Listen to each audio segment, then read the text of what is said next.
trabalhadora do reino. Seguimos com o nosso devocional.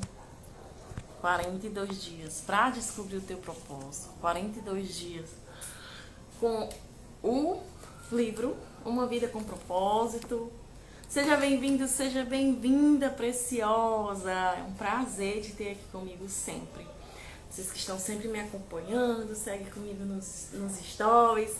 A gente falou ontem sobre a importância da gente se preparar para a eternidade, a importância da gente ser paciente com a gente.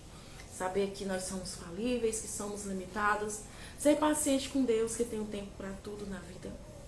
E hoje a gente vai falar sobre ser formado para servir. Hoje é o dia 30, faltam 12 encontros para que a gente consiga finalizar nosso plano, nossos encontros. Pega a tua Bíblia, não se deixe influenciar pelo que te dizem, mas toma tu mesmo as tuas próprias conclusões. E pede o Espírito Santo para que ele consiga te direcionar, consiga te dar clareza, te dar aí o entendimento que você precisa, tá bom? Formado para servir. Alexandre, o que é que eu vou aprender com isso hoje?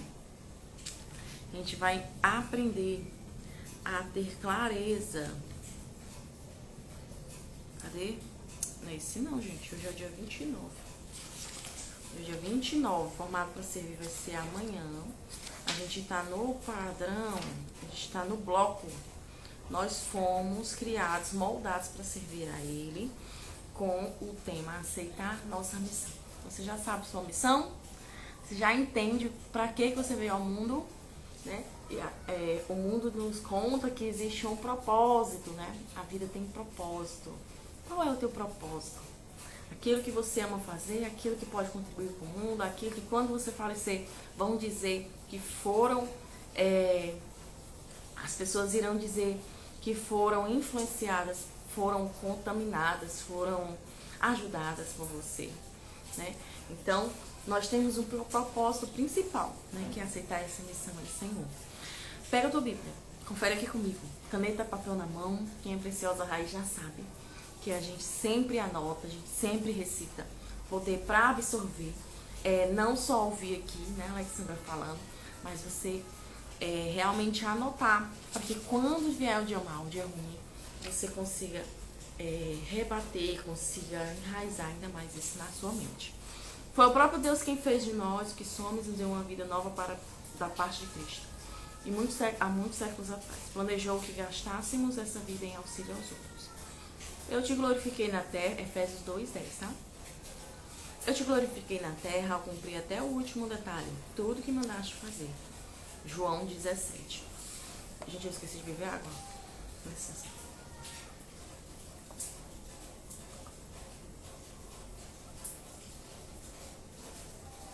Deixa eu deixar a água aqui, não tinha bebido. Nós fomos feitos no mundo para ter contribuição. No mundo em que a gente pensa só em nós, em um mundo que a gente pensa só no bel prazer, que a gente pensa só no que a gente vai ganhar, né? É isso que o mundo pinta. A gente vê a maior principal contribuição das pessoas quando a gente vê uma mãe, né? Uma mãe, ela contribui integralmente, sem pedidos de retorno para os filhos. Então, a gente foi criado para servir a Ele. Criou para que fizéssemos as boas obras que Ele já havia preparado para nós. Ele fez Adão e Eva para adorar ao Senhor, para servi-lo, né? Mas eles cometeram uma falha e com isso eles perderam seus direitos, né? E aí o Senhor nos deu uma segunda chance através de morte de Jesus Cristo. Aqui em Jeremias 1:5, caso você ainda tenha dúvida. Será que você tem dúvida? Você nasceu para servir a Deus? Você nasceu por um propósito, nasceu por uma missão, né? Aqui em Jeremias a gente vê, antes de o formar no útero da sua mãe, eu te escolhi. Antes que você nascesse, eu separei para uma obra especial. Jeremias 1:5. Guarde isso no coração, né? Se você se sente abandonado, se você se sente só, se você se sente sem ninguém, se você sente que não tem um porquê na tua vida, será que você é importante para alguém? Mesmo que você um dia ache isso, creia. Existe um Deus que tem todos os seus dias contados na mão dele. Existe um Deus que se preocupa com as nossas necessidades, né? Por isso, nós fomos salvos para servir, né? Fomos salvos através da morte de Cristo Jesus na cruz. Ele nos salvou, nos escolheu para o seu santo trabalho, não porque merecêssemos, mas porque esse era o seu plano, né? O plano do Senhor inicial sempre foi esse. Então, ele nos redimiu para uma obra santa. Nosso amor uns pelos outros dá testemunho de que já passamos da morte para a vida, né? Se chama, então, de ministério. Todos temos um ministério, né? O ministério real é servir a Deus, né? Transbordar. Nós somos curados para ajudar os outros, né? Eu sempre conto muito isso. Será que você não tem uma ferida que ainda está aberta? Será que você não tem uma ferida que já está sarada? Todo mundo tem alguma coisa que pode contribuir para o outro. Então, o que você está passando, você pode ajudar outros, vai passar por isso um dia. O que você já passou, você pode contribuir para a vida de alguém também, né? Então, sempre temos um livro dentro de nós que precisa ser lido. Nós somos tão únicos que as nossas histórias nunca são iguais. Então, é possível sim que você possa ser um instrumento de Deus para a vida de outras pessoas, né? Se a pessoa foi usuária de drogas, se a pessoa foi fumante, se a pessoa foi alcoólatra, se a pessoa foi prostituto, né? Foi uma fragilidade. Se você passou por crise financeira, crise emocional, crise familiar, você tem algo para contar a alguém que ainda não sabe como você saiu dessa, né? Você é chamado para servir a Deus. Somos chamados para servir a Deus, né? O chamado para ser salvo, né? Primeiro começa com salvação, inclui servir, né? Servir a Ele de todo o coração, de toda a nossa alma, né? Hoje, inclusive, o nosso devocional do outro perfil era sobre perguntar a Deus o que Ele quer que a gente faça e a gente ir lá e fazer, sobre obediência. Aqui nós somos todos um membro, né? Todos nós somos reunidos no corpo de Cristo. Cada um de nós somos um membro separado e necessário para o corpo. A gente não pode dizer, o dedo não é mais importante do que o olho. A boca não é mais importante do que o ouvido, né? Você acha que tem algum membro que é mais importante do que o outro? Você acha que tem algum membro que não tem nenhuma importância, que eu posso me livrar dele? Você acha? Você acredita que a gente tem algum membro que eu poderia facilmente não ter mais? Que nós poderíamos facilmente não ter? Não, vou me livrar aqui da orelha, não serve pra nada. Posso me livrar aqui da minha pele. Não, Alexandra, posso me livrar aqui das unhas. Inclusive, eu vi tanta unha, todos os nossos corpos são intrinsecamente necessários, tudo do nosso corpo, né? Em crise de ansiedade, eu comi toda essa unha aqui, ó, toda. E aí, foi o período que mais ela machucava, né? Eu disse, nossa Senhora, tô me mostrando o quanto é importante, né? Eu ruí, mas a necessidade da proteção ficou aqui, esperando, né? Aqui eu tô com postiça. Então, a ordem é servir, né? A ordem é servir. O que acontece quando o corpo deixa de funcionar? O que acontece quando a boca deixa de salivar? Quando a boca saliva demais? O que acontece se os olhos hidratassem demais? O que aconteceria se os olhos não hidratassem, né? As lágrimas são hidratações, né? São águas. Imagina se o fígado dissesse, não quero mais servir esse corpo. Quero 1 ano de folga, só me alimentando. Tenho de pensar no que é melhor para mim. Desde que desde que a outra parte do corpo assuma a minha tarefa. O que aconteceria? Se o coração dissesse do nada, não quero mais trabalhar. Decido passar 30 dias de folga. O corpo não reagiria, né? Porque circula o sangue por todo o nosso corpo. O cérebro perderia o oxigênio, nós não teríamos como falar, andar, correr, pensar, né? Porque precisa desse oxigênio vindo para cá, na nossa cabeça, irrigar a nossa cabeça, né? Então, todos os componentes do corpo importam. E é importante que você descubra qual a sua contribuição, né, nesse corpo. A ordem é servir a Deus. A atitude de você deve ser igual à minha, porque eu, o Messias, não vim para ser servido, mas para servir e dar minha vida por muitos. O Senhor nos chama para que a gente dê nossa vida. Alexandra, então você está dizendo que eu preciso me lançar à morte? Não. Não fisicamente. Né? O Senhor me chama para abrir mão do eu todos os dias, abrir mão de si, abrir mão da raiz egóica, né? Raiz do egoísmo que o mundo pinta. Só eu, só meu, só para mim. Né? Então, ele nos chama. Maturidade espiritual jamais será um fim em si mesmo. Crescemos para nos doar. Né? O Senhor, ele tem dito para mim todos os dias: abra essa câmera e fale do meu reino. Não importa o que você está sentindo, não importa o que você está pensando, não importa o que você está passando. Abra essa câmera. Alguém precisa ouvir minha mensagem. Você é um instrumento para poder dar essa mensagem. Né? Então, servir ao contrário é um contrário à nossa inclinação natural.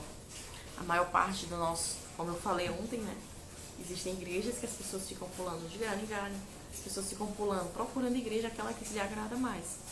Todas elas têm as igrejas que são realmente bíblicas, né?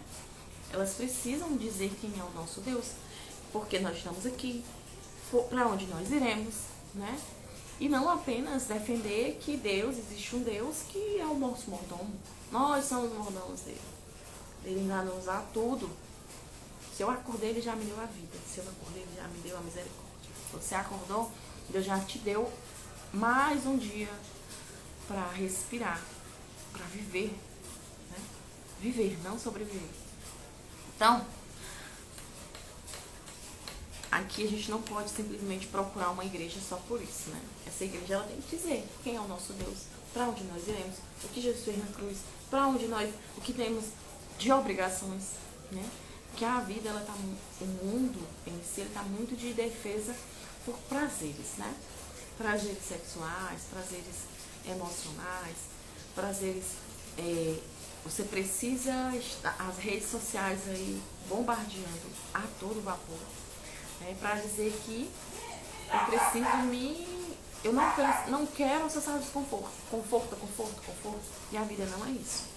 Preparando-se, o Senhor nos chama, tenho que aceitar a minha missão, né, que é transbordar para os outros. Foi isso que os discípulos fizeram, falar do reino, falar de uma cura, falar do amor, falar do perdão, falar que Jesus volta, né, da eternidade.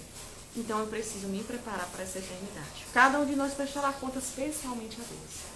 Romanos 14, 12. O que eu tenho feito hoje tem agradado ao Senhor? Tem sido com excelência? O que eu tenho feito hoje, o Senhor, quando chegar o meu dia de prestar conta com Deus no dia do juízo, eu vou estar feliz ou vou estar triste? Ainda dá tempo de mudar ainda dá tempo de mudar essa situação. Ainda dá tempo, né? Então, ele derramará a sua ira e o seu castigo sobre os que vivem para si mesmos. Romanos 2:8. Nós não viemos para viver para nós. Viemos para viver para Cristo. Cristo veio para morrer por nós, né? Se você insistir em salvar sua própria vida, você perderá. Somente aqueles que põem de lado sua vida por minha causa e por causa da boa nova é que receberão realmente o que significa viver. Ele está falando aqui e da eternidade. Foi isso que Paulo fez. Paulo decidiu lançar tudo que ele tinha plantado. Ele era um estudioso, era perseguidor dos cristãos e ele decidiu simplesmente se lançar, né? Não importa para ele se fosse morrer, se fosse viver, porque a gente precisa ter um olhar para o futuro, um olhar para a glória. Serviço e importância. Você dará a vida por algo? Será que você teria coragem de dar a vida por algo? Teria coragem de dar a vida por um filho? Dar a vida pelo trabalho? Inclusive, a partir do momento que a gente não está vivendo, está só trabalho, a gente já está dando nossa vida por ela, né? Nosso tempo, nossa energia. Então, nenhuma dessas coisas terá relevância eterna. Nós estamos trabalhando para essa eternidade, né? Servir é o caminho para quem quiser ser importante. É por meio do ministério que descobrimos o sentido da vida. A Bíblia diz: cada um de nós encontrará significado e função como parte desse corpo. Quando servimos juntos em família de Deus, a vida assume uma importância eterna. Paulo diz: quero que vocês pensem que tudo se torna vocês mais importantes, não menos. Cada causa daquilo que vocês são parte. Deus quer usá-lo para que faça diferença no mundo dele. Ele quer atuar por meio de nós, né? Por isso que ele diz que a graça dele que basta. Ele diz que o poder dele se aperfeiçoa na nossa fraqueza. Porque a gente não acredita que é poder nosso, que somos autossuficientes. É das coisas que Deus mais se entristece é de ver alguém autossuficiente. Porque a gente pode crer que é autossuficiente, mas a gente não é. Né? Mesmo que Alessandra, eu não quero saber de Deus porque eu que tomo minhas decisões, porque o meu trabalho sou eu que dou conta, porque os meus negócios sou eu que dou conta. E a bênção vem de onde? A força para trabalhar vem de onde? Se você não está envolvido em algum serviço de ministério, que desculpa tem dado, Abraão era velho, Jacó era inseguro, Lia não tinha atrativos, José foi maltratado, Moisés gaguejava, Gideão era pobre, Sansão era codependente, né? Raabe era imoral, que era prostituta. Davi teve um amante e todo tipo de problemas familiares, se você pudesse imaginar. Elias tinha tendências suicidas. Jeremias era depressivo. Jonas era relutante. Noemi era viúva. João Batista era um mínimo excêntrico. Pedro era impulsivo e temperamental. Marta se preocupava demais. A samaritana teve vários casamentos fracassados. Zaqueu era indesejado. Tomé era duvidador. Paulo tinha saúde fraca. E Timóteo era tímido. Aí está uma boa variedade de pessoas desajustadas, mas que Deus usou cada uma delas em sua obra. Também usará a nós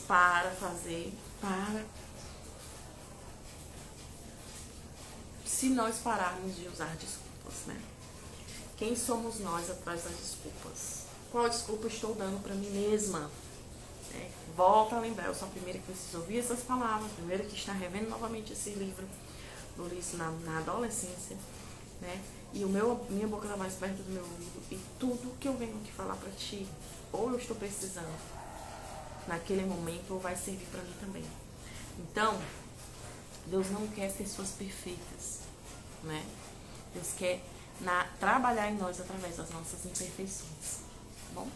Que a gente não se glorie, a gente não se exalte, a gente não se ensoberbeça, né? Sejamos soberbos. Tá bom? Exercício de hoje, dia 29. Servir não é uma opção. Se você decidiu aceitar o Senhor, encontrá-lo verdadeiramente, servir não é uma opção. Porque somos criados de Deus, realizada em Cristo Jesus para fazermos boas obras, os quais Deus preparou antes para nós as praticarmos. Efésios 2:10. Né? Pergunta para meditar: o que está me impedindo de aceitar o chamado de Deus para servi-lo? O que me impede de aceitar o chamado de Deus para servi-lo? Fica aí a dúvida e a pergunta. Você veio até aqui no final comigo, coloca aqui embaixo um diamante. Saber se você realmente está diamante preciosa, que é uma diamante raiz, sempre está aqui com a gente, acompanhando todos os nossos encontros, tá? Amanhã, formado para servir a Deus, você vai saber, 7h17 da manhã, esclarecer como Deus lhe dá a forma para o ministério, esclarecendo de forma espiritual, atentando às opções do coração e muito mais, tá bom? Muito obrigada pela tua companhia.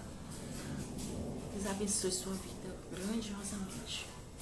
Ore por mim também, porque também sou esse estado de orações, para que você consiga continuar aqui servindo e bendizendo a Deus e declarando declarando a palavra dele, tá bom? Senhor seja contigo em todo o teu dia. Entregar os teus caminhos, seus desejos, suas vontades e tudo mais ele faz. Nos vemos amanhã e até a próxima. Até. Nós continuamos lá para os estudos.